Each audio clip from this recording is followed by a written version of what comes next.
Hello everyone, welcome to my channel gardening with Ruchika. और आज हम समर फ्लावरिंग सीरीज़ का एक और प्लांट डबल चांदनी लेकर आए हैं आपके पास। तो ये प्लांट जो है बहुत प्यारा होता है, बहुत ही खूबसूरत इसका फूल होता है और बंचेस में फ्लावरिंग होती है। मेरे पास ये प्लांट 2 साल से ये प्लांट मेरे पास है और काफ़ी रूट बाउंड हो गया था। फ्लावरिंग भी कम हो रही थी इसमें, कभी हो गई कभी नहीं हो गई। तो मैंने सोचा ये अच्छा मौसम है, रेनी सीज़न बहुत परफेक्ट होता है किसी भी प्लांट को रिपोर्ट करने के लिए। तो आइए शुरू करते हैं वीडियो। आपको स्टेप बाय स्टेप पूरी जानकारी देंगे इस वीडियो में हम डबल चांदनी प्लांट के बारे में। बहुत खूबसूरत प्लांट होता है। सबसे पहले तो हमें जब भी फ्लावरिंग नहीं होती है ना किसी भी प्लांट में, तो हमें ये चेक करना चाहिए कहीं हमारा प्लांट रूट बाउंड तो नहीं है। और विशेषकर जब आपका प्लांट जो है वो अच्छी खासी ग्रोथ करा हुआ प्लांट हो, तो मतलब आपको ये साल में एक बार रिपोर्टिंग का काम कर ही लेना चाहिए। इस प्लांट की बात करूं तो ये प्लांट लगभग 2 साल पुराना है और बहुत ही लश ग्रीन इसकी लीव्स रही हैं। ऐसा नहीं है कि लीव्स में कोई डिज़ीज़ हो। मैंने इसमें कोई ना तो मतलब अटैक देखा इंसेक्ट का, पेस्ट का, और ना ही कभी मैंने लीव्स में कोई प्रॉब्लम देखी। कुछ प्लांट्स में ऐसा होता है कि क्लोरोसिस की प्रॉब्लम देखी जाती है। क्लोरोसिस क्या होता है? जब हमारी लीव्स हल्की येलो कलर की होने लगती हैं तो वो, और उसमें जाल दिखने लगता है, तो वो क्लोरोसिस की प्रॉब्लम कहलाती है। तो उसका सबसे अच्छा तरीका है कि आप अपने प्लांट को आयरन डस्ट या सीवीड का ग्रैन्यूल या लिक्विड फर्टिलाइज़र देना शुरू कर दें तो ये प्रॉब्लम भी नहीं होती है। तो ये प्लांट में देखिए नीचे से भी ब्रांचेस निकल रही हैं, तो मैंने सोचा कि इसको रिपोर्ट कर दें। ग्राफ्टिंग से तैयार किया हुआ प्लांट है। ग्राफ्टिंग से तैयार किए हुए प्लांट बहुत अच्छे होते हैं, बहुत सही होते हैं, काफ़ी अच्छी उनकी ग्रोथ होती है और रिज़ल्ट भी बहुत अच्छा होता है। तो हमें कोशिश यही करनी चाहिए कि ग्राफ्टिंग वाला प्लांट है तो आप उसे ले लें, बहुत सही होते हैं वो। और ये जो आप देख रहे हैं ना वाइट कलर का, जब भी आप इसकी डंडी कहीं से भी तोड़ेंगे तो एक वाइट कलर का लिक्विड निकलता है इसमें से।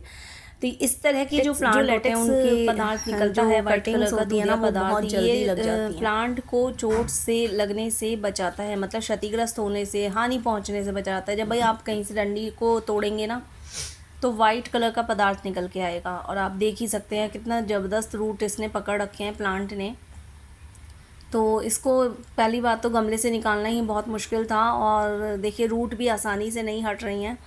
हाँ, हमें क्या करना चाहिए कि जब भी आप प्लांट को ना इस तरह के बड़े प्लांट को निकालना हो गमले से, तो उसकी मिट्टी को थोड़ा गीला कर दीजिए। गीला करने से क्या होगा, मिट्टी थोड़ी लूज़ हो जाएगी, उसके बाद वो ईज़िली बाहर निकल के आता है प्लांट। और धीरे धीरे करके इसकी रूट्स को हम हटा लेंगे। डबल चांदनी का जो प्लांट होता है इसके और भी कई नाम हैं। इसको ट्रैगर चांदनी भी कहते हैं, इसको जो है वो क्रेप जैस्मिन भी कहते हैं। और ये एक तो सिंगल चांदनी होती है, वो पिनव्हील चांदनी कहलाती है। पिनव्हील फ्लावर्स होते हैं, मतलब उसके जो फ्लावर्स होते हैं मिनी चांदनी, उसके ऊपर भी मेरा एक वीडियो ऑलरेडी बना हुआ है, तो वो भी बहुत अच्छा होता है और ये भी बहुत अच्छा प्लांट है। ये पेरेनियल प्लांट होता है। अगर मैं सनलाइट की बात करती हूँ तो सनलाइट इसे कम से कम 6 घंटे की धूप चाहिए। समर लविंग प्लांट है, पेरेनियल है, 12 महीने आपके गार्डन में फूलों की शोभा बनाए रखेगा। और 6 घंटे की धूप तो इसे चाहिए। थोड़ा इसका डॉर्मेंसी पीरियड जो है वो दिसंबर जनवरी की तरफ इसका डॉर्मेंसी पीरियड होता है। तो मैंने ये प्लांट अलग कर लिया है, इसकी रूट्स को अलग कर ली हैं, और अब हम इसके लिए एक बहुत अच्छा सा सॉइल मिक्स तैयार करेंगे। तो सनलाइट मैंने आपको बता दिया, अब आ जाती है बारी सॉइल मिक्स की। सॉइल मिक्स के लिए एक अच्छा वेल ड्रेन्ड सॉइल बनाएंगे। इसकी नमी पसंद करने वाला प्लांट है, बट वेल ड्रेन्ड सॉइल होनी ज़रूरी है। नहीं तो क्या होता है कि अगर गमले में मिट्टी खड़ी रहती है ना, तो पानी खड़ा रहता है तो मिट्टी में फंगस लग जाती है और प्लांट ख़राब हो जाता है। तो इन सब चीज़ों से बचने के लिए एक अच्छा सॉइल मिक्स तैयार करना बहुत ही ज़रूरी होता है। अगर मिट्टी अच्छी होती है तो प्लांट भी अच्छा होता है, ये बात आप हमेशा ध्यान रखिएगा। जो भी बिगनर्स हैं जो मेरे वीडियो को देख रहे हैं, तो उनका अगर कोई भी क्वेश्चन हो तो प्लीज़ कमेंट सेक्शन में बताइएगा। और ये है सैंड मिक्स सॉइल है, ये बहुत ही वेल ड्रेन्ड सॉइल है और ये गार्डन से ही मैं लेके आई थी। अगर आपको खेतों से मिले खेतों से ले आइए, मैं खेतों से भी ले आती हूँ मिट्टी। और ये है वर्मी कंपोस्ट जो मैंने इसमें ऐड किया है। वर्मी कंपोस्ट आप जैसे गार्डन सॉइल आपने लिया है 50%, तो आप वर्मी कंपोस्ट एटलीस्ट इतने बड़े प्लांट के लिए 30% ले ही लीजिए। और इसके साथ ही आप इसमें जो है और भी कुछ चीज़ें हम मिलाएंगे, तो बने रहिएगा मेरे वीडियो में लास्ट तक, क्योंकि अगर मिट्टी अच्छी होती है ना तभी प्लांट की ग्रोथ अच्छी होती है, प्लांट का जो डेवलपमेंट होता है, जो उसका रिज़ल्ट होता है, जो फ्लावरिंग होती है उसमें, वो तभी अच्छी होती है।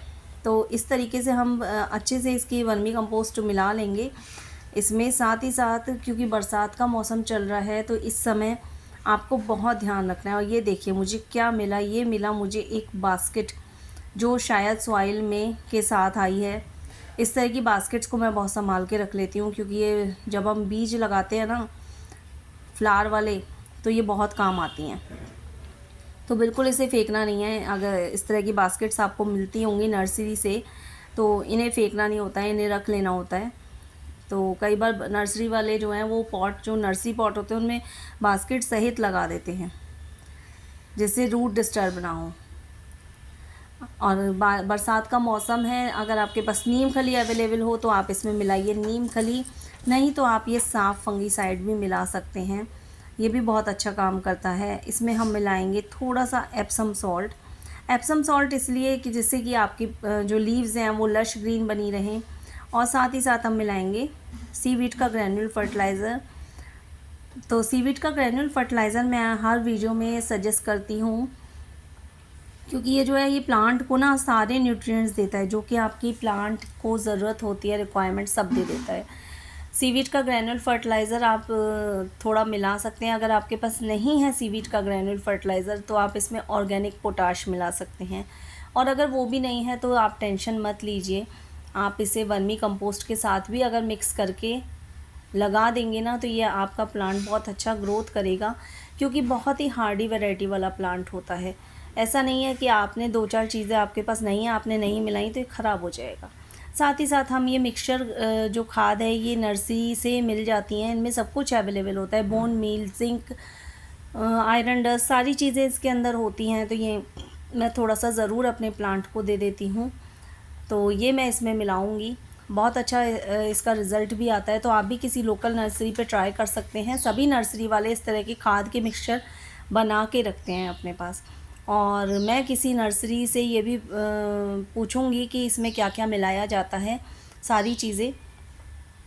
जहाँ तक मेरे को एक ने बताया था तो उसने बताया था कि नीम खली, इसमें जिंक डस्ट और बोन मील, और साथ ही साथ ह्यूमिक एसिड बहुत इंपॉर्टेंट होता है प्लांट की ग्रोथ के लिए। तो ह्यूमिक एसिड वगैरह सब कुछ मिला देते हैं, ये इसमें एक मिक्सचर बना देते हैं। अब हम आपको बताते हैं पॉट आपको कैसा लेना है। अगर आपका प्लांट छोटा है तो 10 इंच का पॉट काफ़ी है, और अगर आपका प्लांट बड़ा है तो कम से कम 12 इंच का पॉट आपको लेना ही लेना है। पॉट मैं यही रखूँगी, बहुत अच्छा पॉट है ये, नर्सरी पॉट बहुत अच्छे होते हैं, इनमें अच्छे ड्रेनेज होल होते हैं।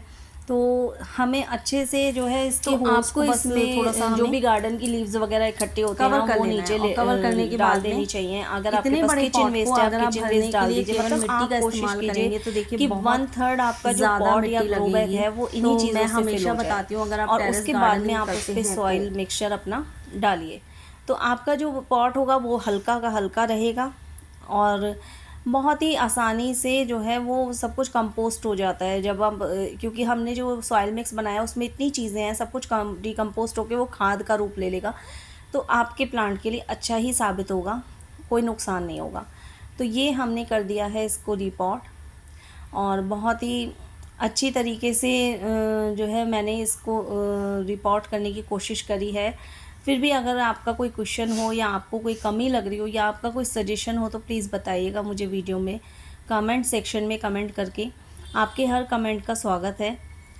तो ये जो प्लांट है ये आप अपने गार्डन में ज़रूर ऐड कीजिए। समर फ्लावरिंग प्लांट, डबल चांदनी, बहुत खूबसूरत, बहुत ही सुंदर फूलों वाला, और भीनी भीनी खुशबू आती है इसके फूलों से। अब मैं आपको दिखाऊंगी कि मैंने इसको प्रोपगेट किया था, इसकी कटिंग लगाई थी, वो कटिंग भी ये मेरी तैयार हो गई है। ये देखिए, ये इसकी रूट्स जो है वो तैयार हो गई हैं, कटिंग अच्छी खासी तैयार हो गई है। अब मैं इसको भी हाथों हाथ जो है वो पॉट में लगा देती हूँ, जिससे एक नया प्लांट मेरे पास, एक अच्छा प्लांट तैयार हो जाएगा। तो ये काम भी आज साथ साथ कर देते हैं। अगर आप प्रोपगेशन चाहते हैं करना, आप नई कलम बनाना चाहते हैं तो प्लांट की आप डंडी किसी से ले सकते हैं और जस्ट उसे कुछ नहीं करना आपको, एलोवेरा लगा के आप या तो सैंड मिक्स सॉइल में दबा दीजिएगा, लगा दीजिएगा, और नहीं तो आप कोकोपीट और वर्मी कंपोस्ट, कोकोपीट या सॉइल का मिक्सचर बना के आप लगा सकते हैं। सिंपल आपको एक गमले में, छोटे गमले में थोड़ी मिट्टी डालनी है, उसमें थोड़ी रेत डालनी है और आपको इसको लगा देना है। तो ये हमारा छोटा सा पॉट है, जो अभी मेरा ये कलम भी छोटी है तो इसके लिए काफ़ी है, तो मैं इसको भी हाथों हाथ रिपोर्ट कर रही हूँ। इंतज़ार होता है और तो आपको मेरा ये वीडियो कैसा लगा? मैं कोशिश करती हूँ कि एक अच्छा जो है कंटेंट आपके लिए लेके आऊँ, अच्छी वीडियो आपके लिए लेके आऊँ जिसमें सभी आपकी समस्याओं का समाधान हो। तो ये इसलिए मेरा ये प्रयास जो है वो इसे सक्सेसफुल बनाइए। आप प्लीज़ अब ज़्यादा से ज़्यादा कमेंट बॉक्स में अपने क्वेरीज़ को, अपने जो आपके फीडबैक है, अच्छा है, बुरा है, कैसा लगा, वीडियो को ज़्यादा से ज़्यादा लाइक शेयर